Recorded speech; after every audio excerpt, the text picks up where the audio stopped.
Bueno, muy contenta de estar acá con la iniciativa de Felipe y Francisco. Y, y estaba mirando ahí si estaba Ana Peterman, No, Felipe. no, nos está faltando, yo creo que se nos va a sumar Ya, pronto, pero tenemos ya un poco el orden con personas que antes, así que podemos ir partiendo. Yo aquí me está escribiendo, así que ya, perfecto. bueno, Excelente. ya siendo las 8:05, yo creo que un buen minuto para ya iniciar.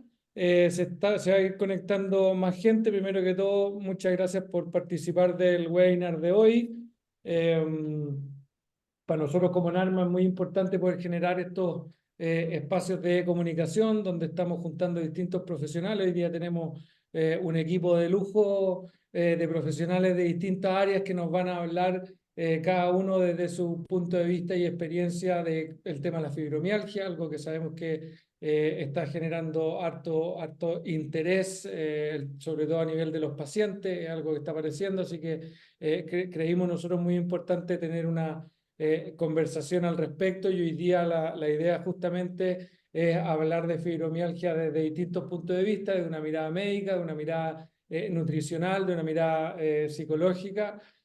Por eso hoy día tenemos con nosotros a este equipo de lujo. Tenemos la doctora Delia Ruiz, médico fisiatra de la Universidad de Chile, máster en Medicina del Dolor de la Universidad Europea Cervantes y es de la Unidad del Dolor del Hospital Clínico de la Universidad de Chile, San Borja Riarán. Está con nosotros también Maribel Guajardo, coordinadora del área fibromialgia del Centro de Dolor Chile, que nos acompaña hoy día viendo todo el tema de salud mental que relacionado a esto. Está con nosotros nuestro director médico, el doctor Francisco Undurraga, médico internista también, que nos ha venido acompañando en NARMA desde un principio con todo lo que estamos haciendo, digamos. Y también se nos va a unir Ana Peterman, nutricionista, magíster en neurobiología, también está en el área de la Comisión de Nutrición y Dolor de la ACHET. Por lo tanto, hoy día tenemos un equipo bien amplio, completo, y la idea es cada uno va a exponer desde su experiencia cómo es su relación con la fibromialgia, los pacientes, lo que ven, y después vamos cerrando con una discusión ahí que va a llevar el doctor Undurraga. Yo hoy día quería abrir nomás. Yo soy Felipe Vara, uno de los fundadores de NARMA. NARMA hoy día lo que estamos haciendo es llevar el tema de todo lo que es tratamientos con cannabinoides a pacientes y a doctores, y claramente hoy día este tipo de conversación sobre la fibromialgia mezcla muchos temas, así que nos interesa ponerlo arriba de la mesa. Y bueno, los dejo ahora, va a partir de la presentación la doctora Delia Ruiz. Así que Delia, inicia nomás. Muchas gracias nuevamente a todos. Seguimos conectados. Bueno, muchas gracias por la presentación, Felipe. Como tú dices, vamos a hablar de este tema, de esta patología que es tan importante, tan relevante, tan prevalente, y la vamos a ver desde todo punto de vista. Voy a compartir pantalla.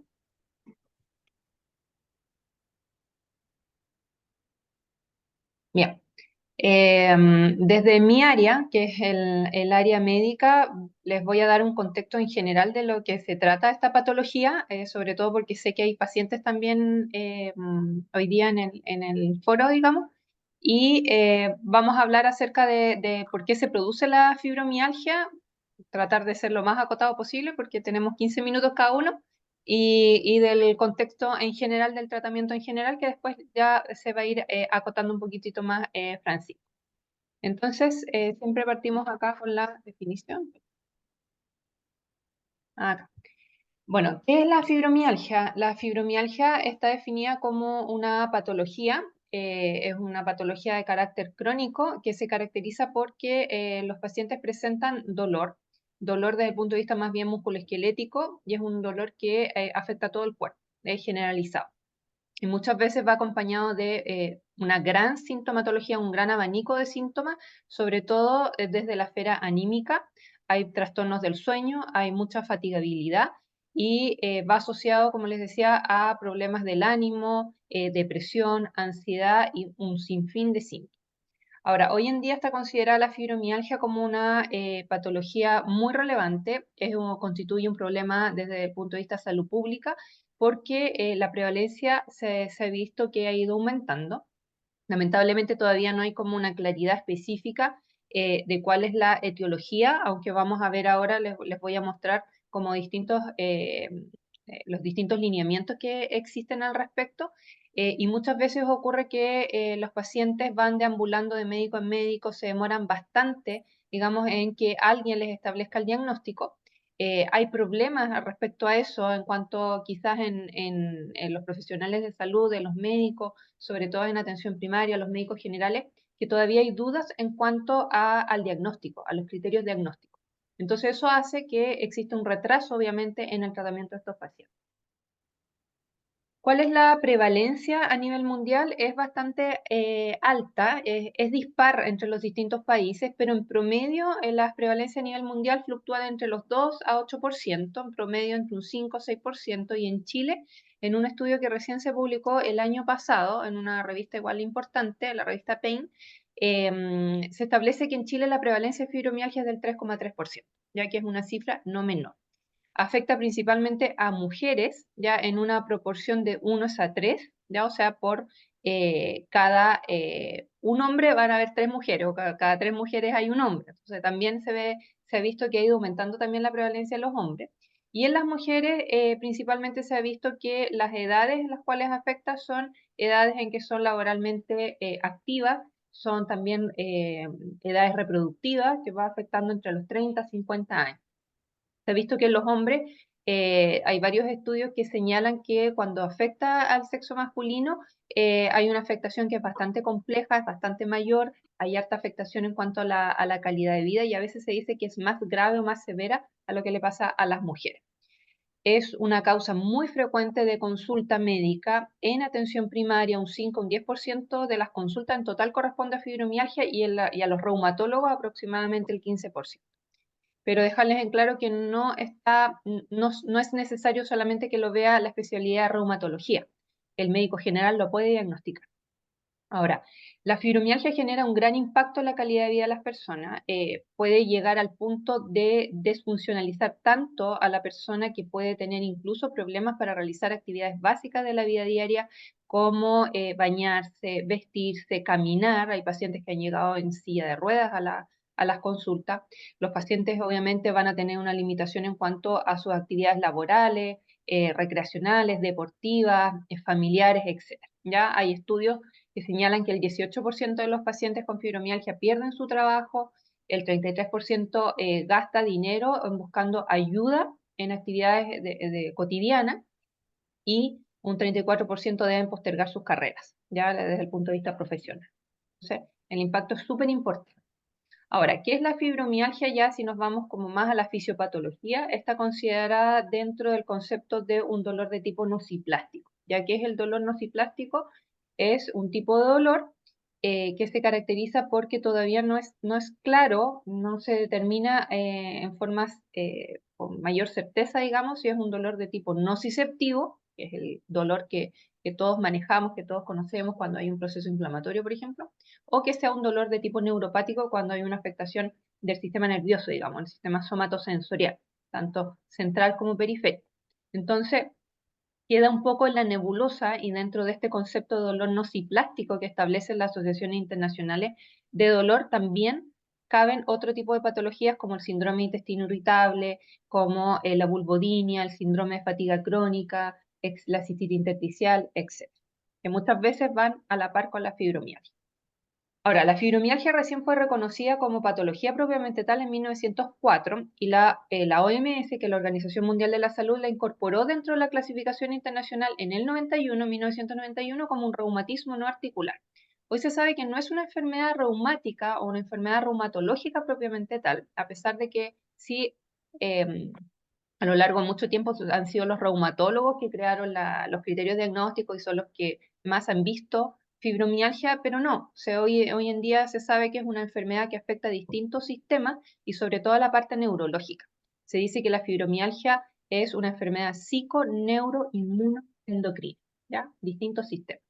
Ahora, muchas veces la aparición de la fibromialgia, de toda esta sintomatología, va asociado a ciertos eventos que pueden ser traumáticos, alguna enfermedad, algún cuadro infeccioso, y está determinado ciertos virus que pueden estar asociados a desencadenar la fibromialgia, y dentro de ellos está el COVID hoy en día. También algún evento en el ciclo vital de la persona que lo irrumpe, una separación, historias de abuso, problemas familiares, divorcios, etc. O sea, siempre va a existir como un desencadenante dentro de una persona, digamos, que tiene factores predisponentes para desarrollar la fibromialgia, y a la larga, en la medida que va pasando el tiempo, van apareciendo factores que van perpetuando o que van empeorando este cuadro.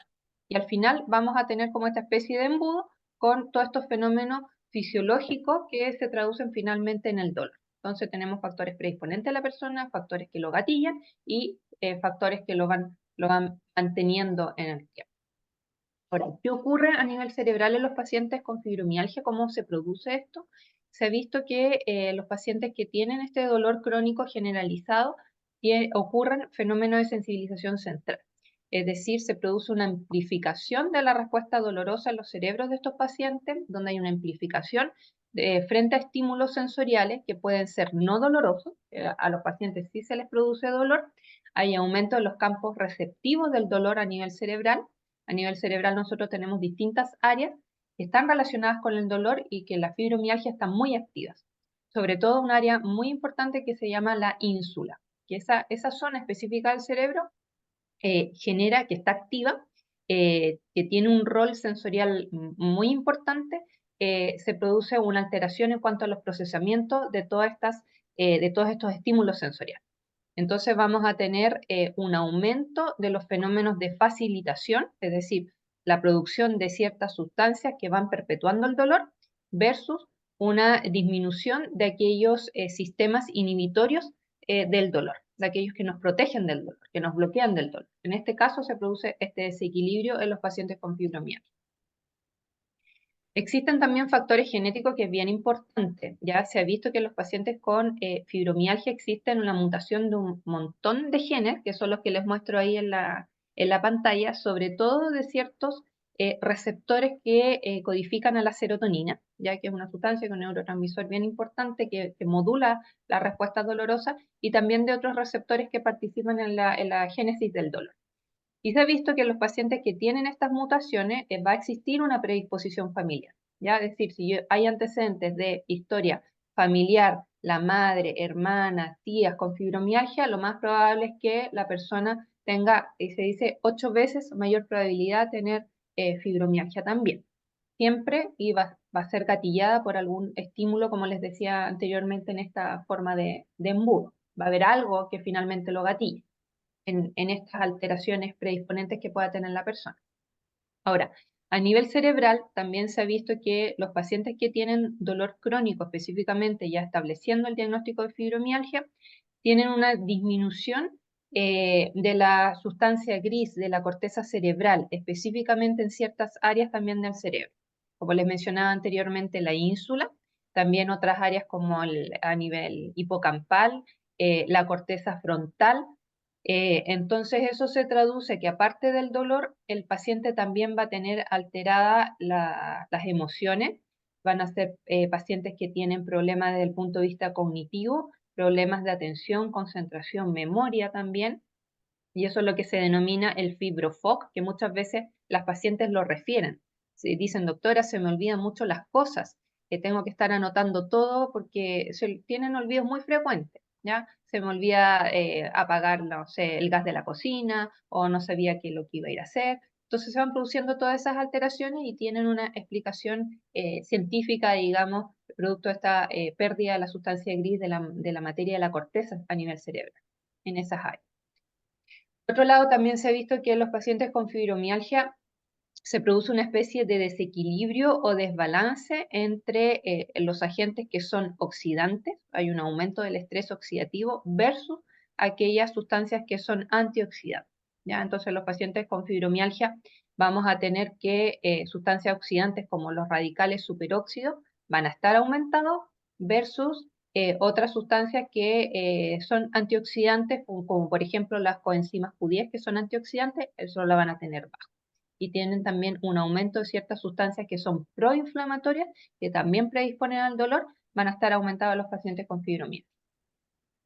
Entonces, si vemos, existen distintos factores y dentro de la fisiopatología, que puede ser muy amplia, acá la traté de acortar obviamente por el tiempo, que existen elementos orgánicos propiamente tal, alteraciones a nivel cerebral, que van a generar esta amplificación en la respuesta dolorosa, ¿ya? Entonces, en un paciente con fibromialgia vamos a tener como eje principal el dolor, un dolor que puede ser generalizado o puede ser intermitente en distintas áreas. Vamos a tener las alteraciones del sueño, insomnio, insomnio de conciliación. La paciente no puede mantener el sueño durante toda la noche, hay despertares nocturnos, y la fatigabilidad. Esos son los tres elementos principales, que es lo que está marcado acá en la diapositiva con rojo. Y se asocian los otros síntomas como trastornos cognitivos, como les mencionaba anteriormente, ansiedad, depresión, rigidez matinal, alteraciones desde el punto de vista disautonómico, hay problemas como sudoración, puede haber también sequedad de los ojos, sequedad bucal, puede haber dismenorrea, que este es dolor menstrual, dolor abdominal, síndrome intestino irritable, dolor vesical, son hipersensibles frente a ciertos estímulos de olorosos, sonoros, que pueden generar crisis de dolor, o pueden ser muy sensibles a estímulos químicos, como por ejemplo ciertos fármacos, ¿ya? Entonces se produce todo este conjunto de sintomatologías en un paciente con fibromialgia. Ahora, en cuanto al diagnóstico, existen criterios que los reumatólogos lo establecieron en el año 90, donde se señalaba que el paciente tenía que tener dolor crónico generalizado por más de 3 meses, tenía que tener estos dolores en distintos cuadrantes, se dividía el cuerpo en cuadrantes y existían los llamados tender points, que fueron muy famosos, han sido muy famosos. Y los tender points eran distintos puntos dolorosos donde la persona tenía que tener 11 de 18 para hacer el diagnóstico. Habría que tocar al paciente, examinarlo. Esto después se fue modificando con el tiempo y fueron apareciendo otros criterios donde se fue complejizando un poco hacer el diagnóstico. Ya era como más difícil, el cuerpo había que dividirlo en 19 zonas, había que establecer un índice de dolor generalizado, había que asociarlo con la sintomatología del paciente. En cuanto a la severidad, también todos estos síntomas tenían que estar por lo menos durante 3 meses y el paciente no tenía que tener otra patología que justificara el dolor, ¿ya? Y eso fue limpiando, digamos, y estableciendo el diagnóstico de fibromialgia aproximadamente en el 88% de los casos. Eso fue modificándose y aparecieron ya los criterios revisados en el año 2016, que eran muy similares a los criterios anteriores que recién les dije, pero acá ahora el paciente podía tener el diagnóstico de fibromialgia independiente que tuviera otro diagnóstico que también generara dolor. Es decir, la fibromialgia comenzaba a aparecer y a coexistir con otras patologías, ¿ya? Siempre tenía que tener por lo menos los 3 meses de historia de dolor, porque eso nos da la cronicidad, ¿ya? El dolor crónico está definido como aquel dolor persistente más de 3 meses. Por último, salen los criterios del año 2019, que son más sencillos, donde el cuerpo se divide en 9 zonas, y por lo tanto la persona tiene que tener dolor por lo menos en 6 de estas 9 zonas durante más de 3 meses, tiene que estar asociado a síntomas de fatigabilidad y también trastornos del sueño. Entonces así se simplifica, no hay que estar examinando al paciente, no sería necesario examinarlo, solamente con la historia clínica nosotros podemos diagnosticar fibromialgia. Entonces, estos criterios son los que, como han ido cambiando, yo creo que han dificultado un poco que los médicos generales, sobre todo, tengan mayores dudas en cuanto a los diagnósticos, porque quizás se pueden confundir con otras. Recordar entonces que la fibromialgia puede ir acompañada con otras patologías, ¿ya? Y eso se ha visto, por ejemplo, en pacientes reumatológicos, pacientes con artritis reumatoide puede estar asociada en un 20% de los casos, en los pacientes con lupus un 60%, en los pacientes con pelvis espondilopatía un 53% y muchas otras patologías que les muestro acá. Y dentro de ellas también ansiedad y depresión por lo menos en un 60% de los casos. Por eso es importante que cuando nos enfrentemos a un paciente que tiene este dolor generalizado, que estaría cumpliendo los criterios de fibromialgia, igual, si bien no existe un examen específico que me diga al paciente tiene fibromialgia, como cuando yo diagnostico diabetes, que me sale la glicemia alterada. En los pacientes con fibromialgia yo le pido exámenes para descartar o para ver si el paciente concomitantemente tiene además otra patología, ¿ya? Pero no es para diagnosticar fibromialgia. La fibromialgia se diagnostica en base a la historia clínica, los criterios clínicos que tiene el paciente. Y el tratamiento, solamente para dar un abordaje en general, como la fibromialgia es una patología que es crónica, que genera un dolor persistente, pero eso no significa que no la podamos abordar, que no la podamos manejar. El tratamiento tiene que ser lo más integral posible, lo más multidisciplinario, tiene que ser multimodal. Eso se basa en el tratamiento, obviamente, del dolor propiamente tal, donde vamos a tener fármacos, pero principalmente desde el punto de vista no farmacológico, con este enfoque integral en base a la rehabilitación, la terapia psicológica y también el manejo nutricional, lo que vamos a hablar a continuación. El manejo tiene que ser más bien transversal, con esos ejes como focos principales. Obviamente, dependiendo del paciente, vamos a ver qué tipo de fármacos vamos a necesitar. Se van agregando también otras terapias complementarias, otras modalidades que van hoy en día apareciendo más evidencia al respecto. Pero lo que más me interesa que a ustedes les quede como eje principal es que el manejo no farmacológico lo más importante. Si el paciente no realiza este manejo no farmacológico y se basa solamente en llenarse y llenarse de medicamentos, va a fracasar, lamentablemente. Y el tratamiento no farmacológico está basado en la educación del paciente, en el ejercicio, ¿ya? Y ejercicio puede ser de todo tipo, ejercicio aeróbico, de fortalecimiento, ejercicio en agua, que es sumamente importante. La terapia psicológica, que ahí como prototipo está la terapia cognitivo-conductual, pero hoy en día han ido apareciendo otras variantes, que es lo que vamos a conversar, y las terapias complementarias. Aparece ahí acupuntura, bueno, el manejo nutricional que les mencionaba anteriormente, tai chi, yoga, balneoterapia también, fisioterapia, etc. Entonces es un conjunto de elementos que van generando este manejo desde el punto de vista integral. El terapeuta ocupacional muy importante porque la persona tiene que ser capaz de autogestionar el dolor, aprender técnicas de relajación, de protección articular, cómo establecer rutinas en su día a día para poder ir afrontando y adaptándose a esta condición dolorosa. En cuanto a los fármacos, solamente mencionarles que existen muchos medicamentos porque existen distintas vías del dolor, existen muchos canales y receptores que participan en la génesis del dolor. En fibromialgia están aprobados por parte de la FDA como primera línea medicamentos como la pregabalina, la duloxetina, el minacipran, que no está en Chile actualmente, y como segunda línea tenemos fármacos como la amitriptilina, la ciclobenzaprina, otros antidepresivos y también tramadol con paracetamol.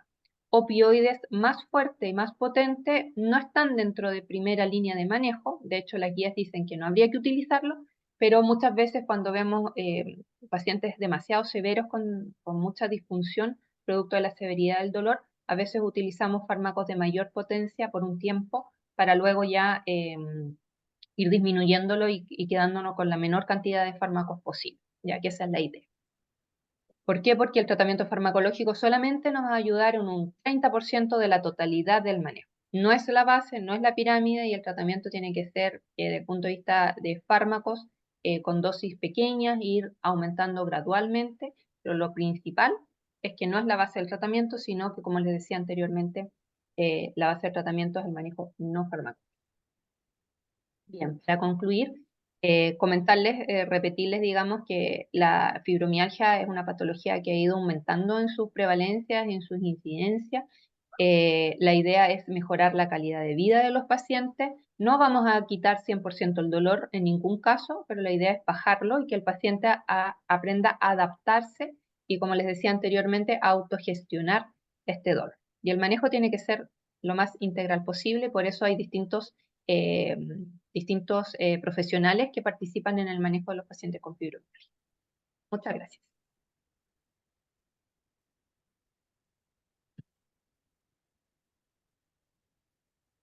Muchas gracias, Delia. Buenísimo todo. Continuamos con Maribel.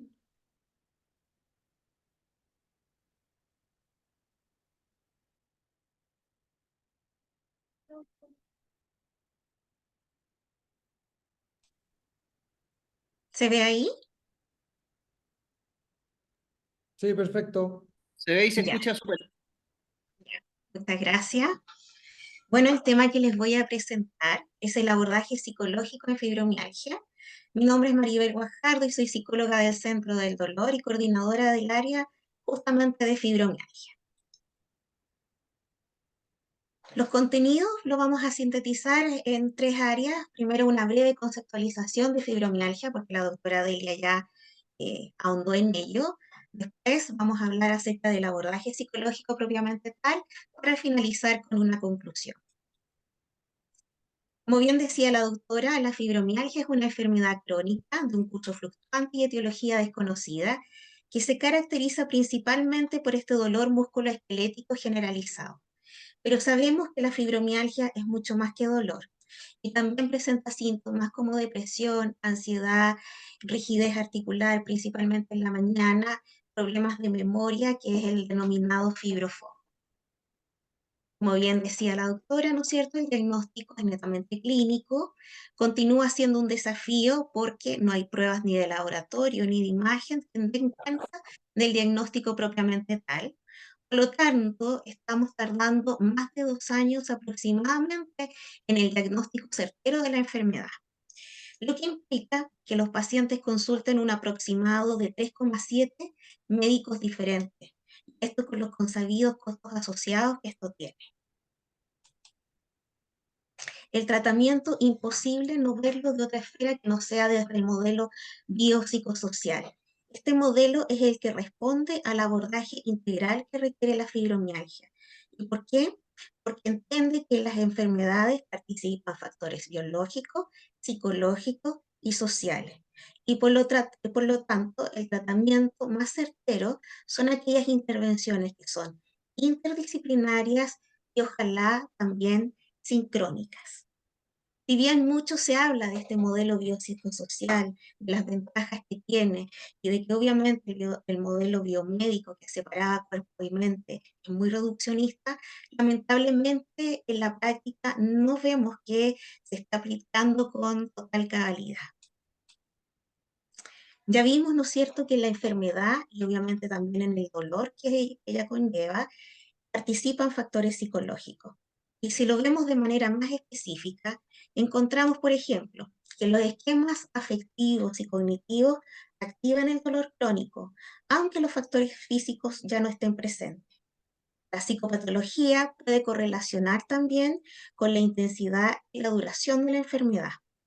Sabemos además que hasta un 47% de las personas con fibromialgia padecen algún trastorno de ansiedad y un 50% presenta también depresión, que puede ser previa al diagnóstico de fibromialgia como concomitante a ella.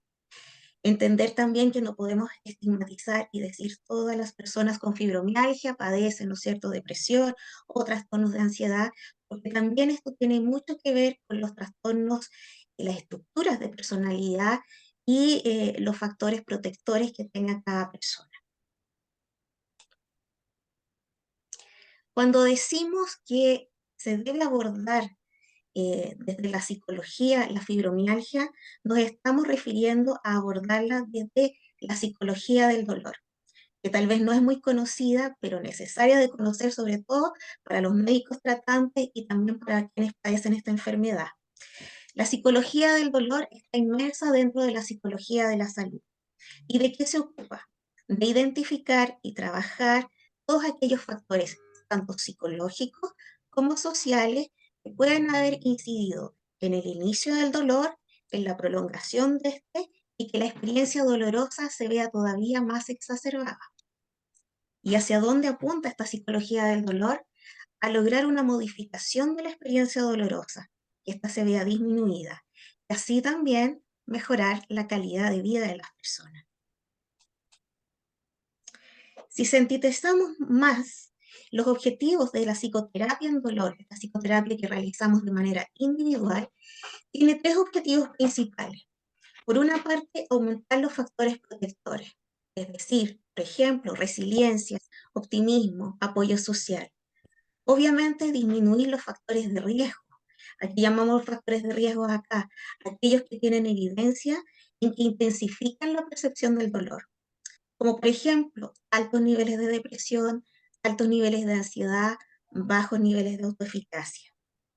Y obviamente la terapia obviamente apunta también a generar estrategias de afrontamiento, que las personas comprenden que a pesar de la enfermedad, a pesar del dolor, sí pueden llevar a cabo estrategias que sean tendientes a mejorar su calidad de vida. Dentro de las terapias psicológicas con mayor evidencia en fibromialgia está la terapia cognitivo-conductual. ¿Y por qué? Porque se ha visto que mejora la capacidad de afrontamiento al dolor, reduce el estado de ánimo depresivo, reduce el miedo al realizar las actividades diarias, por lo tanto también es de utilidad en casos de kinesiofobia, cuando las personas tienen un miedo intenso, ¿no es cierto?, a enfrentar actividad física por miedo al dolor. Disminuye el estrés, lo que a su vez correlaciona con una mejoría de los síntomas de fibromialgia, disminuye el catastrofismo, lo que también correlaciona con una disminución del dolor. Esta terapia es la que se utiliza más en dolor, en fibromialgia y en las unidades de dolor también por esto. Hay evidencia contundente con respecto a esta terapia y quise dejar aquí plasmada una de ellas. Esta revisión tenía como objetivo investigar la efectividad de varias terapias para reducir el dolor y mejorar la calidad de vida en personas con fibromialgia. La búsqueda se hizo entre el 2018 y el 2020, por lo tanto es bastante reciente. Y el resultado fue categórico, evidencia de alta calidad a favor de la terapia cognitivo-conductual. Y como les digo, es concordante con muchos otros estudios más. Ahora, ¿qué vemos en el tratamiento psicológico en fibromialgia? ¿A dónde nos abocamos? A ver aspectos emocionales, que es lo que más encontramos, ansiedad, depresión, a bajar estos indicadores. También vemos los aspectos cognitivos, por ejemplo, las creencias, que son sumamente importantes. ¿Qué creencia subyace a esta experiencia de dolor? ¿Qué creencia subyace a esta experiencia de la enfermedad? ¿Qué percepción de autoeficacia tengo? ¿Cuán capaz me siento yo de generar estrategias que ayuden a disminuir, por ejemplo, la percepción de dolor? Aspectos conductuales, identificar si la persona ha reducido o eliminado actividades que eran significativas para ella, para ver cómo readaptar, cómo volver, ¿no es cierto?, a actividades significativas. Y obviamente también nos abocamos a los aspectos sociales, porque es innegable el impacto sociofamiliar que tiene esta enfermedad. ¿Cómo lo hacemos? Estrategias. Mediante psicoeducación es fundamental entender para aliviar. En la medida que yo entiendo lo que tengo, bajo mi nivel de incertidumbre respecto a cuál es el pronóstico quizás de lo que tengo. Respiración y relajación, control de la atención, reestructuración cognitiva, que es uno de los pilares fundamentales, ¿no es cierto? Ver qué creencias hay respecto a la enfermedad. Considero que dolor es igual a daño, por ejemplo, solución de problemas, gestión de emociones y asertividad.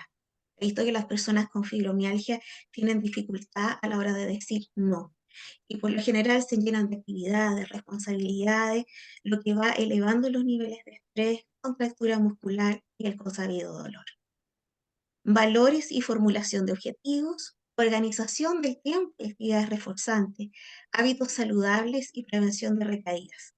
Comprender que la recaída no es un fracaso, que las recaídas son parte del proceso y también un aprendizaje.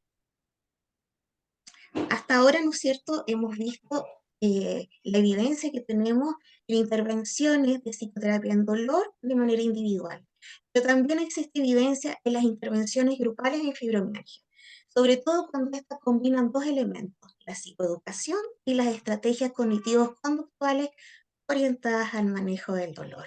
¿Y qué se ha visto con estas intervenciones? Que hay una disminución de la sintomatología de la fibromialgia. Por lo tanto, este abanico, ¿no es cierto?, de alternativas en el abordaje psicológico se va ampliando. Ya tenemos intervenciones en dolor que son individuales y también tenemos intervenciones grupales. Como les decía en un comienzo, este es un tratamiento que es interdisciplinario. Es el esfuerzo, ¿no es cierto?, de varios profesionales de varias áreas por, ¿no es cierto?, mejorar la calidad de vida. Y las terapias multicomponentes, estas que integran a varias disciplinas, ¿no es cierto?, se ha visto que también son sumamente eficaces en los tratamientos de fibromialgia. Para esto quisiera comentarles de uno que se está llevando a cabo y que consiste justamente en esto, en esfuerzos multidisciplinarios con un objetivo común. Y ese objetivo común ha sido mejorar la calidad de vida de las personas con fibromialgia. Me refiero a una terapia multicomponente que se está llevando a cabo en Santiago, en la comuna de San Miguel, bajo el programa comunitario Fibroacción de la Fundación Fibroacción, que también nos invitó a participar en este programa, y con recursos del gobierno regional metropolitano. Este es un claro ejemplo de lo que hacen esfuerzos mancomunados de distintos profesionales trabajando hacia un solo fin: mejorar la calidad de vida de las personas con fibromialgia desde su disciplina. Entonces, se compone de terapia física de manera presencial, mindfulness de manera online y terapia cognitivo-conductual con psicoeducación, que también la realizamos de manera online. Este es un esfuerzo que se está haciendo acá en Chile porque tenemos la evidencia de la efectividad de la terapia multicomponente y también tenemos ejemplos en el extranjero, como es la terapia multicomponente de FibroWalk, que por ahora se ve, ¿no es cierto?, un poco lejana, pero es muy probable que tengamos noticias respecto a esa terapia también en Chile. Finalmente, como conclusiones, si bien el modelo biopsicosocial es el modelo que responde al abordaje integral que requiere la fibromialgia, en la práctica todavía no se aplica a cabalidad. Ahí tenemos una deuda muy pendiente. Existe contundente evidencia respecto a los beneficios del abordaje psicológico, principalmente desde la terapia cognitivo-conductual en el tratamiento siempre interdisciplinario, ya no es aislado, para la fibromialgia, por lo cual la derivación a psicología especializada en dolor debe ser oportuna. Y en este sentido decir que muchas veces la psicología es el último eslabón de la cadena, la derivación de cuando ya nada más resulta.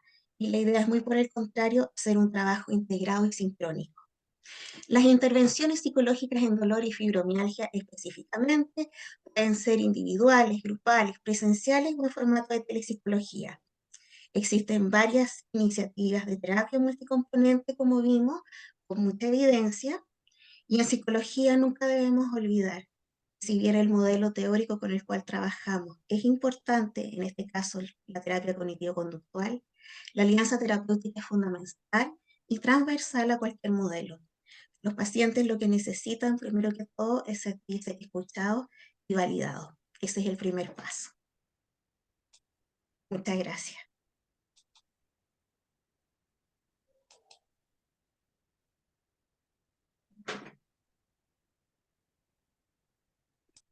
Gracias, Maribel, por tu excelente presentación. Felipe, Sí, ahí que aquí estoy. Bueno, ahora muchas gracias Maribel por la presentación. Ahora dejamos con usted a Ana Belén Peterman. Puede compartir, Ana. Ya, muchas gracias. A ver si... A ver. ¿Me avisan si se ve? ¿Se ve? ahí se está viendo. Ah, perfecto. Ya, ahí sí. Ya, bueno, buenas tardes a todos. Muchas gracias por la invitación. Bueno, les voy a hablar un poco las cosas como más importantes acerca de la nutrición y su relación, o sea, y cómo esta ayuda a la fibromialgia. Así que, bueno, para comenzar un poco como índice temático, vamos a ver qué es la fibromialgia, generalidades, ¿verdad? Porque la doctora Delia ya habló un poco. También un poco de sensibilización periférica, la sensibilización central, que es lo que más se ve en estos pacientes, algunos aspectos a tener en cuenta en personas con fibromialgia. Puntos importantes de la nutrición en la fibromialgia, a tener en cuenta con los pacientes, y algo de evidencia acerca de compuestos neuroactivos presentes en los alimentos que han mostrado generar alivio de dolor, y algunos aspectos pequeños acerca de microbiota y fibromialgia, y posteriormente unas ideas claves de cierre. Bueno, como lo han dicho los compañeros aquí presentes, en los cuales estuvieron hablando antes que yo, ¿verdad? La fibromialgia es un trastorno caracterizado por dolor en diferentes puntos corporales, muchas veces algunos más difusos. No se tiene todavía, ¿cómo se llama? No hay suficientes estudios que nos hablen de una etiología específica. Se habla de causas que pueden ser químicas, inmunológicas o después de ciertos eventos con afecciones psicológicas de por medio. Las mujeres son más propensas también según los estudios y lo que tiene que ver con la parte de nutrición, los estudios cada vez más han estado preguntándose acerca de cómo la nutrición influye en la fibromialgia y diferentes estudios han mostrado que, y como avance también, de que la nutrición sería fundamental para modular la severidad de la fibromialgia. Bueno, el paso de la sensibilización periférica a la central, como podemos ver en la imagen, y como, por mencionar algunos aspectos, ya que lo mencionaron anteriormente, principalmente la sensibilización periférica sería la llegada de este estímulo nocivo, ¿verdad? Que en este caso es una pluma, no, perdón, vendría siendo un martillo ya, que pasa a este estímulo por el nervio sensitivo y llega a la asta de la raíz dorsal. El estímulo llegaría hasta esta parte, como puedo apuntar acá. Una vez que llega al cerebro, nos hacemos conscientes y de manera repetitiva, es cuando hablamos de sensibilización central.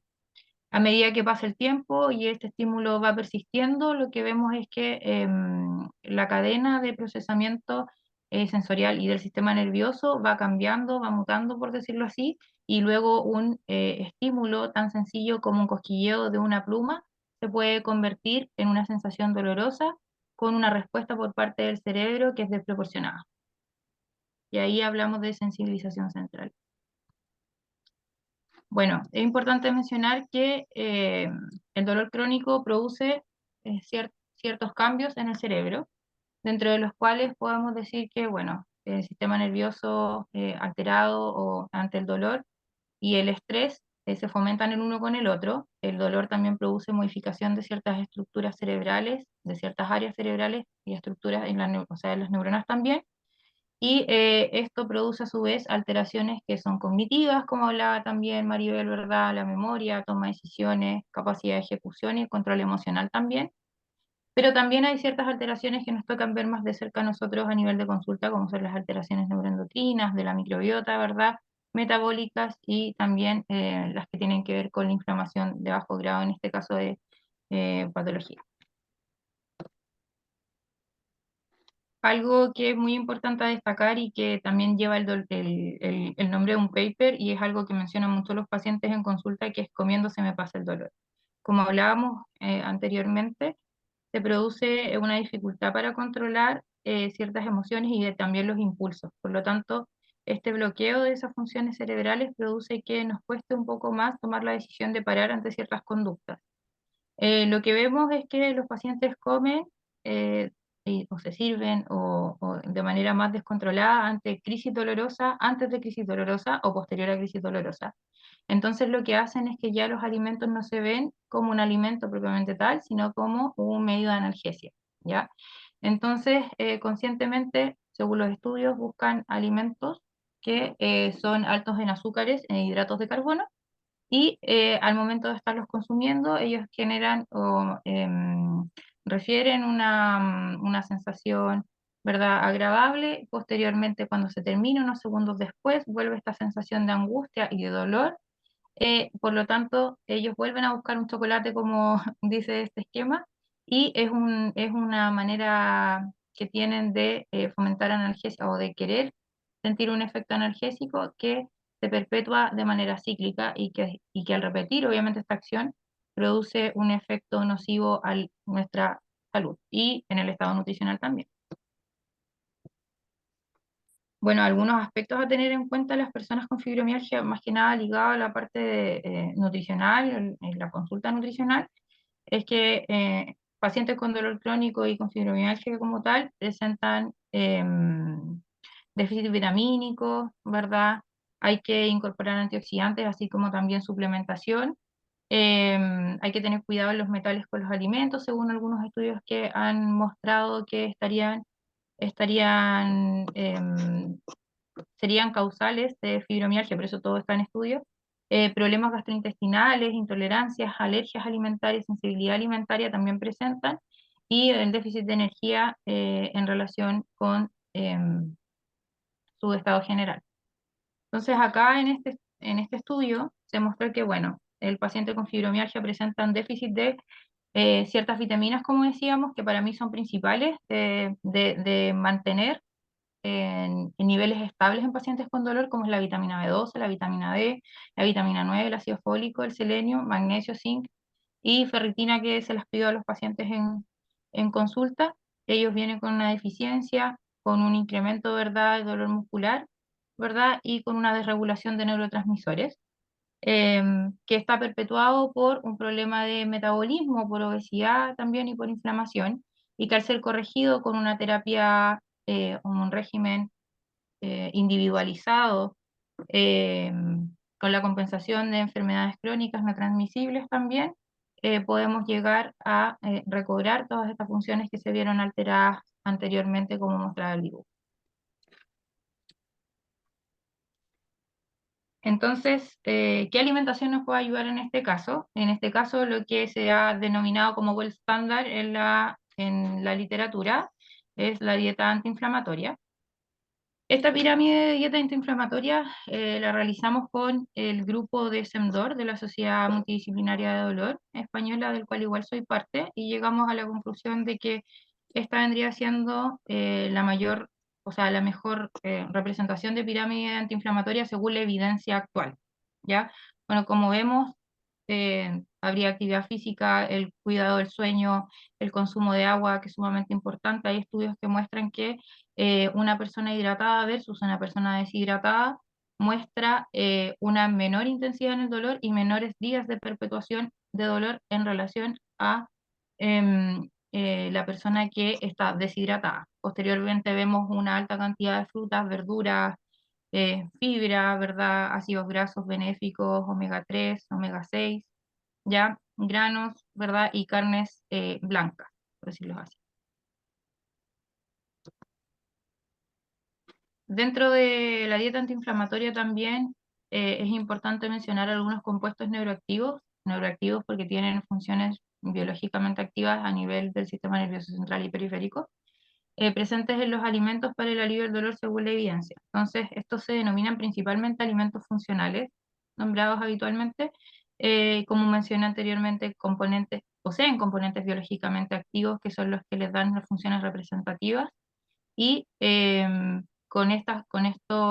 funciones biológicamente activas son capaces de ejercer efectos benéficos en diferentes partes de nuestro organismo. Entonces aquí, por nombrar algunos, como dije antes, los ácidos grasos son muy importantes en la dieta antiinflamatoria. El que tenemos acá es de la familia del omega 3, el DHA, el ácido docosahexaenoico, que es un omega 3, como dije anteriormente, se encuentra principalmente en la capita negrita del pescado, ¿verdad? Y lo que vemos acá en este estudio es que se realizó la incorporación de un producto inflamatorio para producir un modelo de dolor, ¿verdad? Y se realizaron incorporaciones, inyecciones a estos ratoncitos con diferentes concentraciones, perdón, dosis de este ácido graso, y lo que se obtuvo finalmente es que en la segunda etapa de dolor, la mayor cantidad de DHA, que fue de 50 microgramos por el ratón, es la que produjo un efecto significativo, disminuyendo el dolor en esta segunda etapa de este test, que produce un efecto, un comportamiento nociceptivo, perdón, inducido doloroso. Acá lo que vemos es un experimento en el cual se probaron los polifenoles. Se utilizaron, bueno, los polifenoles principalmente los podemos encontrar en alimentos rojos, ¿verdad? Como la frambuesa, la frutilla, los arándanos, principalmente conocidos como antioxidantes. Y lo que vemos acá es que En este experimento se llevaron a cabo diferentes condiciones, las cuales tenían un ratoncito sin cirugía, a uno que realizaron la intervención, pero en realidad no se le realizó mayor intervención estando dentro, y al que se le realizó el daño al disco intervertebral, y posteriormente al que se realizó este daño, y aparte se le suplementó con una diferente mezcla de polifenoles en su alimentación. Y lo que pudieron ver a partir de una prueba en la cual ejercieron un efecto de dolor mecánico en la patita del ratón, es que podemos ver un efecto significativo sobre la disminución de la percepción del dolor al ratoncito, en lo cual se le dio la alimentación con los polifenoles. Por lo tanto, disminuía su respuesta ante los estímulos mecánicos.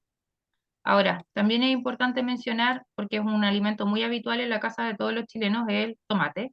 El licopeno es el que le da la coloración al tomate y tiene mayor cantidad de este, también es conocido como un antioxidante, y se demostró en este estudio de que eh, al ser incorporado de una sola vez no ejercía mayor efecto, pero sí al ser incorporado en repetidas ocasiones muestra un efecto sobre una proteína que es una conexina 43 que está en la espina astrocítica y que tiene que ver con cómo se transportan los nutrientes en el sistema nervioso neuronal. Entonces, la conclusión que tienen ellos es que el dolor disminuye a mayor expresión de estas conexinas, que está directamente relacionada con el consumo de licopeno, con la utilización del licopeno. Por lo tanto, sería benéfico el consumo de este tipo de alimentos siempre y cuando no haya sensibilidad o problemas de alergia, obviamente. Y este estudio, que a mi parecer es muy importante, es sobre la vitamina D, que se habla mucho de la vitamina D y cómo es necesario para modular el sistema inmunológico, ¿verdad? Inmunodeficiencia, pero también la vitamina D ha mostrado que a través de la activación de la microglía es capaz de ejercer un efecto aumentando el dolor o disminuyéndolo. Entonces lo que vemos acá es que de manera generacional realizaron una deficiencia desde los padres ratones para utilizar a los bebés ratones para que ellos nacieran con deficiencia, y posteriormente se les fue incorporando vitamina D en la alimentación. Y lo que vemos acá es que la vitamina D, la imagen donde vemos vitamina D en deficiencia, esta es glía, por si acaso el marcaje es de glía, vemos que está más rojo, por lo tanto eso nos indica que está mayormente activada ante la deficiencia de vitamina D, y en la vitamina D en cantidades normales vemos que no hay ninguna activación de la microglía o la imagen más roja, por lo tanto eso nos dice que si estamos ante una deficiencia de vitamina D, nos encontramos con mayor susceptibilidad o sensibilidad al dolor. Por lo tanto, mantener los niveles de vitamina D adecuados en los pacientes es esencial. Ahora, la modulación de la microbiota para modular el dolor, los pacientes son multifarmacia y per se tienen un desbalance y desregulación de la microbiota, aparte de toda la relación que hay con el eje neuroendocrino, ¿ya? En este caso, la aplicación de probióticos ha sido muy efectiva. Lo que se quiere generar con esto es regular la microbiota, porque los estudios dicen que la microbiota desregulada produce ciertos gases que difunden por el torrente sanguíneo, llegando al sistema nervioso tanto periférico como central, sensibilizando aún más al dolor. Aquí, bueno, los pacientes con fibromialgia tienden a tener síndrome malabsortivo, permeabilidad intestinal, desajuste, aparte de los neurotransmisores, y que podemos ajustar con diferentes cepas microbióticas, por decirlo acá. Y algunas ideas clave de cierre es que dentro de todas las herramientas multidisciplinarias para el tratamiento del dolor, lo más básico sería partir por nutrición, dentro de todas las que se nombraron anteriormente. También que la alimentación es una herramienta que puede ayudar a nuestros pacientes con el dolor crónico. Existen alimentos y hábitos, mecanismos que también capaces para modular el alivio del dolor, para modular el dolor, perdón, y generar alivio. El tratamiento de las personas con fibromialgia debe integrar pilares nutricionales individualizados Y es importante decir que si se pesquisa un paciente con fibromialgia es necesario derivarlo a nutricionista. Y acá en la parte, en el punto 4 de idea central, quiero decir que tratamiento individualizado nutricional tiene que ver muchas veces con todos estos factores. Todos estos factores son los que vemos en consulta en un paciente con fibromialgia, así que es bastante lo que hay que hacer. Por eso, muchas gracias por su atención. Muchas gracias, Ana. Muy buena la información. Y ahora dejamos con el Gracias. doctor el cierre, el resumen y la conversación que se haya generado. Muchas gracias. Adiós, doctor. Gracias, Felipe. ¿Se ve la pantalla? No, tiene que dejar de presentar Ana.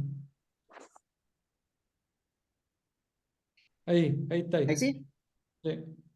Perfecto. Entonces, para comenzar mi presentación, bueno, finalmente vimos que los pilares para el tratamiento de la fibromialgia, la nutrición, lo que es el entrenamiento, lo que es la terapia psicológica, pero mientras estas hacen la pega, digamos, pucha, hay que hacer algo, ¿no es cierto? Vimos que el tratamiento farmacológico a veces no resulta tan bien, entonces aparecen estas terapias complementarias. Y es por eso que hoy día les voy a hablar un poquito de lo que es el cannabis medicinal.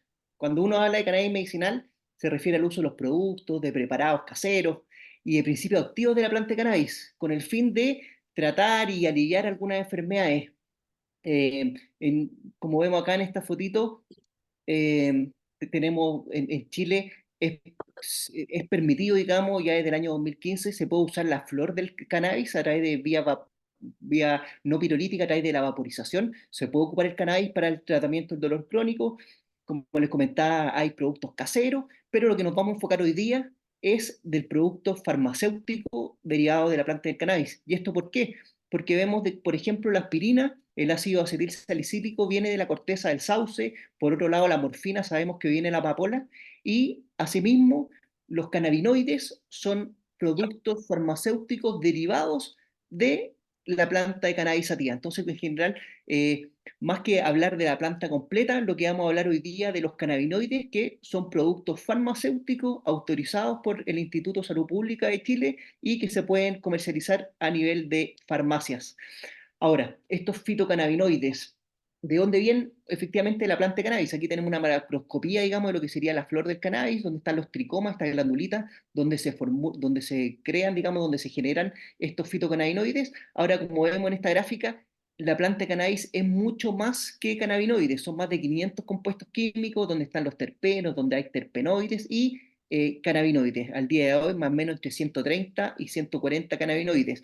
Y de ellos, los más conocidos de los cannabinoides al día de hoy y que tienen evidencia científica es el CBD o cannabidiol y el THC o tetrahidrocannabinol. Ahora, ¿por qué hablar del cannabis medicinal y por qué hablar específicamente de los cannabinoides? Ya que nosotros tenemos en nuestro cuerpo, tenemos como existe el sistema circulatorio, como existe el sistema respiratorio, tenemos el sistema endocannabinoide, que es una compleja red de transmisión de señales moleculares que comunican, regulan y sobre todo neuromodulan. Este sistema endocannabinoide está compuesto de receptores, de enzimas, de proteínas de transporte y de endocannabinoides. Nosotros mismos producimos nuestros propios cannabinoides. Ya los dos más conocidos es el 2-araquidonilglicerol y la anandamida. Y este sistema es bien entretenido porque, como vemos en esta imagen, está involucrado en distintos procesos fisiológicos del cuerpo, desde la neurodegeneración, funciones cognitivas, motivación y recompensa, estados de ánimo, apetito, inflamación, nocicepción. Entonces, este sistema endocannabinoide lo podemos manipular ¿con qué? Con los cannabinoides. Como les comentaba, tenemos estos endocannabinoides que son los producidos por nosotros mismos, como la anandamida y el 2-araquidonilglicerol. Tenemos los fitocannabinoides, que son estos cannabinoides que derivan de la planta de cannabis sativa. Los dos más conocidos al día de hoy es el cannabidiol o CBD y el tetrahidrocannabinol o THC. Y también tenemos cannabinoides sintéticos, que son estos cannabinoides sintetizados en laboratorio, como el dronabinol y la nabilona, que son productos que ya existen desde los años 90 en el contexto de tratar náusea y vómito en pacientes en quimioterapia, o como orexígenos, digamos, como aumentar el apetito en pacientes con VIH o con demencias avanzadas. En ese contexto más o menos se crearon estos cannabinoides sintéticos. Ahora, ¿qué pasa en Chile? ¿Cuál es la situación actual del cannabis medicinal en Chile? Ya desde el 2015 15 de julio, el Instituto de Salud Pública permite el uso del cannabis y sus derivados para las fines de investigación científico-clínica y en tratamientos médicos a través de distintos decretos, por lo que es totalmente legal en Chile. Es tanto así que el Instituto de Salud Pública el año 2017 registró el Sativex, que es un medicamento, digamos, que viene de los fitocannabinoides, que más o menos una molécula que es la que está acá, viene con cannabidiol más tetrahidrocannabinol. Ya estos dos cannabinoides los más conocidos, aquí vemos que en la en el recetario del Ministerio de Salud ya están puestos estos cannabinoides, así que el cannabis medicinal en Chile es totalmente legal. Ahora les voy a comentar, yéndonos un poquito dirigidamente a lo que es la fibromialgia, algo de evidencia al respecto. Bueno, este artículo ya lo había mostrado la Delia, esta es una guía italiana, digamos, sobre la fibromialgia y como vemos acá, ya los cannabinoides están puestos dentro del arsenal terapéutico, digamos, dentro del esquema terapéutico de los pacientes. Si bien es cierto, insistir, como se ha repetido en las distintas charlas, la nutrición, el entrenamiento, la terapia psicológica probablemente son los pilares más importantes de esta patología, pero obviamente mientras nos da mientras el paciente nos llega con esta sintomatología profunda, digamos, necesitamos de alguna forma aliviarle y bueno, y como vemos los cannabinoides ya están dentro del arsenal terapéutico de los profesionales de la salud. Este es un trabajo alemán, un trabajo más o menos reciente, el año pasado, donde se le dio cannabinoide, en este caso THC o tetrahidrocannabinol. Este es un estudio de 120 pacientes con fibromialgia y dentro de las características y dentro de las conclusiones que podemos ver que la mayoría de los pacientes mejoraron parámetros como la intensidad del dolor, el ánimo y la calidad de vida. Y vamos a ver que en general los estudios, una cosa bien importante es que se habla de los bajos niveles de efectos adversos que pueden dar este tipo de fármacos. La verdad es que son bastante seguros. Hay que algunas precauciones obviamente que tener, pero en general lo que nos hablan es que en general estos pacientes toleran bastante bien este tipo de fármacos. Este es un trabajo brasilero, también en pacientes con fibromialgia, trabajo randomizado, doble ciego, donde también se dieron aceites con THC. Y básicamente vemos acá en esta gráfica que mejoraron en algunos resultados los pacientes a los que se le agregó los cannabinoides, significativamente, estadísticamente significativo en distintos scores de fibromialgia, como también en el sentirse bien, en la habilidad en el trabajo y en el dolor, ¿ya? Este otro trabajo, este es un trabajo, me parece que es italiano, sí, es italiano, también en pacientes con fibromialgia, en donde se le incorporó, se le asoció, digamos, cannabis medicinal, y vemos también que los pacientes tuvieron una respuesta significativa, digamos, a este tipo de terapia. Este es un trabajo de español, también en pacientes con fibromialgia, donde la intervención fue darle estos cannabinoides, digamos. En este caso fueron de vía administración un poquito variable, fueron a través de vaporización, vía oral o combinada, y lo que nos hablan básicamente es que tenemos una reducción estadísticamente significativa de lo que es el dolor y sobre todo de lo que es la rigidez de estos pacientes, con mayor relajación y esto sentirse bien, digamos. Esto llama la atención harto de los pacientes que usan los cannabinoides. Esto en general que el paciente alivia el dolor, pero además les mejora el bienestar general. Y obviamente también vamos a ver un poquito más adelante el tema del sueño, que es súper importante en nuestros pacientes. Este otro trabajo también italiano, que también más o menos más de 100 pacientes que se evaluaron, digamos, con uso de cannabinoides y que vemos también que los pacientes que usaron este tipo de terapia mejoró, digamos, especialmente en pacientes que tenían disfunciones también del sueño. Ahora, sabemos que los pacientes con dolor crónico a veces se acompañan también de algunas otras comorbilidades. Este es un trabajo del Reino Unido donde nos visibiliza, donde nos entrega esta información de que pacientes con trastornos de ansiedad, a los que se les prescribió también estos pacientes con distintos trastornos, sobre todo de trastornos con ansiedad generalizada, más de 300 pacientes, también tuvieron una respuesta clínica significativa con el uso de los cannabinoides. Y por otro lado, como dijimos también, el tema del sueño, esto es un trabajo australiano que también vio intentó darnos alguna luz al respecto de cómo el cannabis medicinal también mejoró el sueño en pacientes con insomnio, y que mejoró tanto el tiempo como la calidad del sueño. ¿Ya? Entonces estamos viendo que los cannabinoides podrían ser una buena terapia complementaria tanto para el manejo del dolor crónico de estos pacientes, como también para estas comorbilidades como los trastornos de ansiedad y trastornos del sueño asociados. Ahora, ¿cuál es el problema de los cannabinoides en Chile y en el mundo? Es que hay mucha venta, digamos, de productos falsificados. Si uno pone en Google en Chile, CBD Chile, aparecen cientos, aquí vemos hartos productos que aparecen, digamos, si uno los busca tanto en internet o en feria, digamos, se venden hartos estos productos.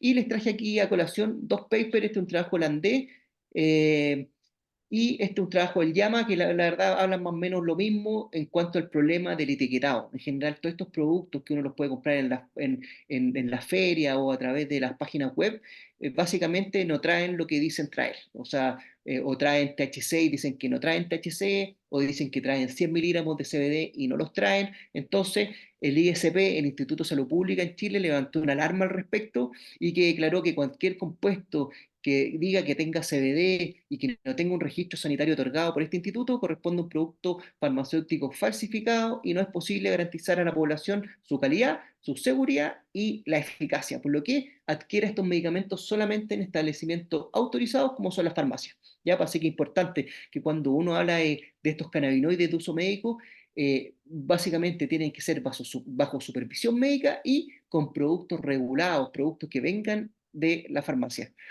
Bueno, y ahí aparece Narma, ya aparece como una solución Narma, donde los pacientes que tienen esta patología y quieren acceder a este tipo de tratamiento pueden encontrar centros médicos que están asociados a Narma, digamos, para poder hacer una evaluación, ver si efectivamente el paciente es candidato a usar este tipo de terapia, o si ya tiene su médico tratante y ya le dejó la receta, básicamente puede subir su receta aquí en la plataforma y se le hace la receta a través de nuestro recetario magistral asociado, con toda la calidad, la seguridad y sabiendo que el producto que se realiza no va a estar contaminado con metales pesados, no va a estar contaminado con distintos tipos de microbiología, así que son productos seguros y autorizados, como les comentaba, por el Instituto de Salud Pública. Eso más o menos lo que quería comentar con respecto al tema de los cannabinoides, para que en los últimos minutos hablemos algunos comentarios, a ver si hay alguna pregunta. Cualquier duda me pueden, aquí los invito a seguir igual las redes sociales de Narma, www.narma.cl, @narma.cl en Instagram, y cualquier comentario o si quieren alguno de estos artículos, me pueden escribir a francisco@narma.cl. Así que voy a dejar de compartir pantalla para que hagamos los comentarios que estimen convenientes. Muchas gracias, Francisco. Muy interesante. De nuevo, las gracias a todos los expositores, súper interesante. Y ahora, claro, ya ha pasado harto tiempo. Yo creo que se nos fue alargando, pero yo creo que sería bueno un resumen en general. Nosotros, de todas maneras, esta presentación la vamos a compartir.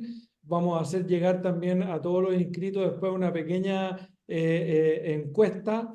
En relación a esto, si tienen preguntas, vamos a darle acceso también a material informativo, gráfica. Así que, Francisco, dime tú ahí, no sé si la Alejandra también quiere comentar algo. Perdón, mira, para responder rápidamente, que salieron estas preguntitas con respecto al cannabis medicinal, estoy respondiendo algunas rapidito. ¿Qué profesional puede indicar el tipo cannabinoide? Bueno, cualquier médico, o sea, obviamente ahí uno espera que sea un médico, digamos, que esté capacitado al respecto, ¿ya? Pero cualquier médico eventualmente puede prescribir cannabinoides. ¿Y dónde se vende? En farmacia. Aquí tenemos Narma, digamos, donde sabemos que son productos, digamos, autorizados y registrados por el Instituto de Salud Pública. Después preguntan por acá con respecto alguna contraindicación. Sí, hay contraindicaciones. Ya nosotros tenemos dos cannabinoides con los que trabajamos, el CBD o cannabidiol y el THC o tetrahidrocannabinol. El CBD, la verdad es que no tiene este efecto intoxicante que se busca como con el uso adulto, está como en chileno la volá. El CBD no produce esta intoxicación y la verdad que es bastante... tiene bastante poco efecto adverso. Hay que tener atentos solamente en pacientes, por ejemplo, con epilepsia refractaria, donde usan altas dosis de CBD, más o menos de 20 miligramos por kilo de peso, donde ahí pueden haber algunas interacciones medicamentosas y elevación de enzima hepática. Pero como les comentaba, son en pacientes que usan altas dosis de CBD. Lo que sí hay que tener más cuidado es con el uso del THC o tetrahidrocannabinol. Ya el THC, efectivamente necesitamos que sea un paciente adulto, ya en general sobre 25 años, que ya tengan un sistema nervioso central desarrollado, que no tengan patología cardiovascular inestable, tanto patología eléctrica o patología isquémica, digamos, del corazón. ¿Por qué? Porque aumenta el gasto cardíaco. Enfermedad psiquiátrica inestable también estaría contraindicado, paciente con antecedentes o historia familiar de psicosis, obviamente no serían candidatos para el THC. También atento a los pacientes que tengan historia de uso o abuso de algún tipo de sustancia, porque obviamente no queremos tampoco que sea adicto a alguno otro. Ya eso quizá, bueno, y en embarazo y lactancia. Eso se me quedan, quizá esas son las principales contraindicaciones, pero como les comentaba, en relación al uso del THC, ya no así con el CBD. El CBD, por ejemplo, el Epidiolex, está indicado, por ejemplo, por la FDA para niños mayores de 1 año con epilepsia refractaria. Entonces, como les comentaba, entonces, donde hay que estar más atentos, obviamente, siempre hay que tener los antecedentes médicos, por ejemplo, con qué medicamento el CBD puede interaccionar con el ácido valproico, el clobazam. Eso es quizás en la literatura lo que más se conoce. Eh, Eso, perdón, no me quiero apoderar de toda la palabra, así que veo una manito ahí, Pamela González. Un segundo, Sí, Francisco. buenas noches. Sí, adelante, Felipe. Pamela, es que como son hartos los conectados, la idea es poder resumir el tema de la pregunta, pero ya que Pamela partió, puede hacerla y después que Alejandra pueda también comentar algo en relación a ella y hacer que cada uno de los expositores pueda hacer un comentario final. El video va a quedar en YouTube, les vamos a mandar un link después a todos los participantes para que lo puedan revisar y como les digo también vamos a hacer una encuesta con un link para poder descargar material informativo, así que y vamos a estar en contacto ahí cualquier cosa. Ya, gracias. Bien cortito considerando todas las personas. ¿Qué porcentaje hay acá en Chile de los estudios realizados con personas que tenemos fibromialgia, que tenemos estos temas psiquiátricos, mentales, depresión, ansiedad, en base al medicamento este aprobado por el ISP? ¿Hay porcentaje de efecto que ha sido favorable, desfavorable? Y lo otro que quería preguntar era si esto se recomienda a partir de alguna edad. Perdón, hablando de cannabinoide, ¿no? Sí, porque el Ya, THS tengo claro que no. exacto. Entonces, si que hablamos de cannabinoide, CBD, como te digo, lo pueden incluso niños con epilepsia, lo toman, digamos, no hay mayor conflicto en edad en cuanto al CBD.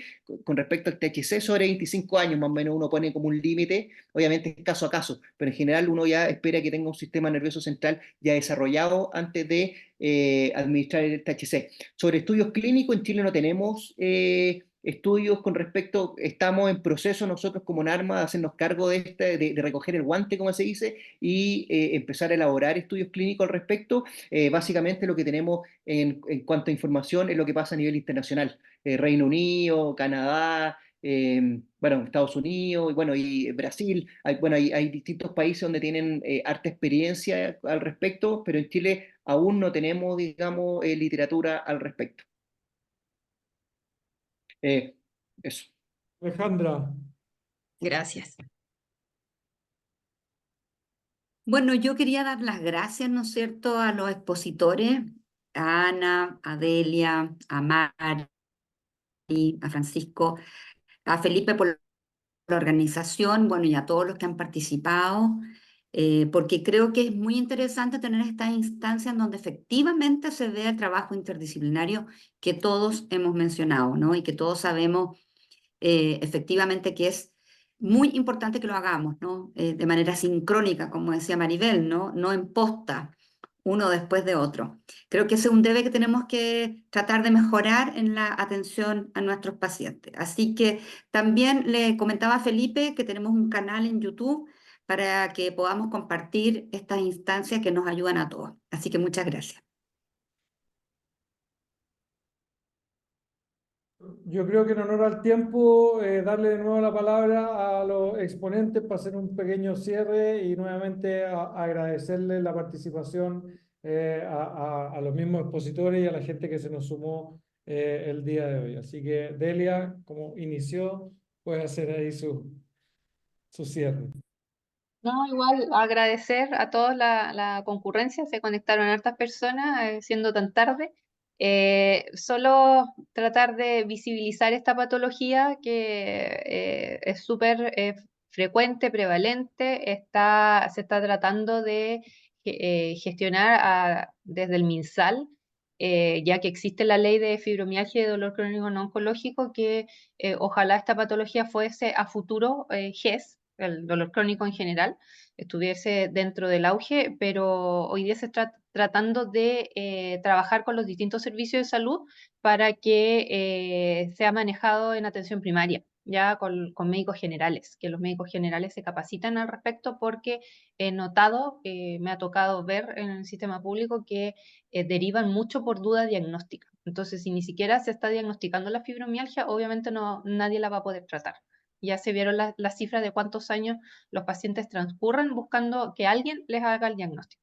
Yo creo que eso es súper importante. Y como decía Maribel y Alejandra, el tratamiento tiene que ser multidisciplinario o interdisciplinario principalmente, porque si vamos en posta, claro, no funciona. Tiene que ser el manejo multimodal y integral. Y por favor, no basarse solo en los fármacos. Yo sé que eso es súper importante y que tenemos que tratarlo, pero hay que hacer ejercicio. Ya los pacientes tienen que hacer ejercicio en forma regular, en forma constante, actividad física regular, basado con la alimentación saludable, porque si no hacen eso como base, de verdad que no van a andar bien. Eso. Muchas gracias.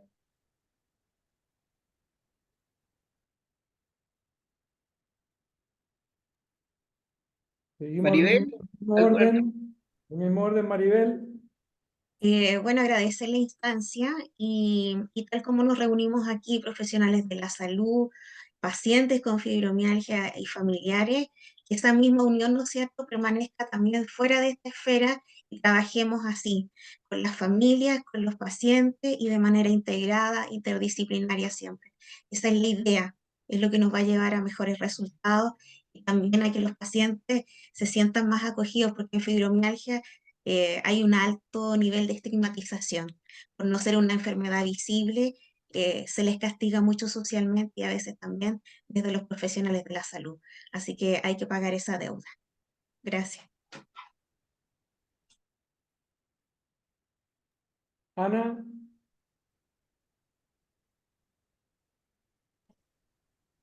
Bueno, yo agradecer por la oportunidad de estar hoy día hablando de fibromialgia y una vez más de nutrición y dolor. Sí, también recordar que, bueno, recién estamos intentando que sea más emergente esto de la nutrición, porque así como las terapias complementarias también no son muy vistas todavía en los pacientes. Aún así, esperamos que la ley nos dé un espacio para que podamos ser más visibles y tal como dije en la presentación, creo que sería muy bueno empezar a crear conciencia y empezar por los aspectos más básicos, y uno de ellos es la nutrición. Así que eso, que no se les olvide. Pues muchas gracias a todos los asistentes igual.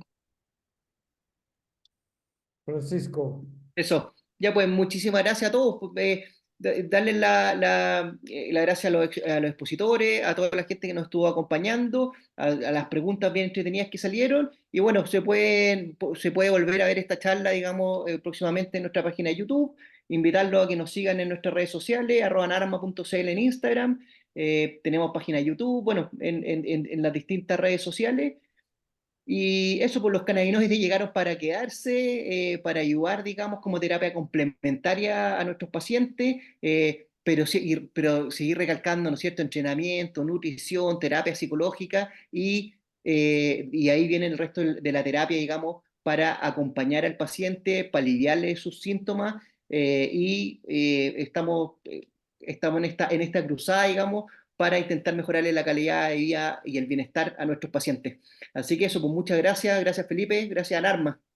Eso, oye, agradecido nuevamente a todos por su participación. Dejé el contacto ahí en el chat, contacto@narma.cl. Cualquier duda que tengan, las redes sociales lo mismo, nos van escribiendo y ahí estamos en contacto. Les repito que esto va a quedar en YouTube, les vamos a mandar el link y les vamos a dar también acceso a material informativo y todo. Así que esperamos que nos respondan las pequeñas encuestas que le vamos a hacer y de ahí cualquier cosa seguimos en contacto. Muchas gracias nuevamente a todos. ¿Ah? Buenas noches. Gracias, buenas noches. Chao. Buenas noches. Chao, buenas noches. Buenas noches, gracias.